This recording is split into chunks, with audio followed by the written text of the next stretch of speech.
রহমান রহিম আল্লাহ তাআলার নামে। সমস্ত প্রশংসা আল্লাহ তাআলার জন্য। এই আকাশমণ্ডলী ও জমিনে যেখানে যা কিছু আছে সবই তাঁর একক মালিকানাধীন, এবং পরকালেও সমস্ত প্রশংসা হবে একমাত্র তাঁর জন্য। তিনি সর্ববিষয়ে প্রজ্ঞাময়।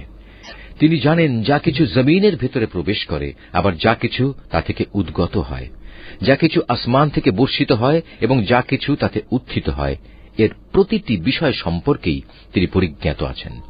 তিনি পরম দয়ালু, পরম ক্ষমাশীল। যারা আল্লাহ তাআলার এসব কুদরত অস্বীকার করে তারা বলে, আমাদের উপর কখনোই কিয়ামত আসবে না। হে নবী, তুমি এদের বলো, আমার মালিকের কসম, হ্যাঁ অবশ্যই তা তোমাদের উপর আপতিত হবে। আমার মালিক অদৃশ্য জগৎ সম্পর্কে অবহিত।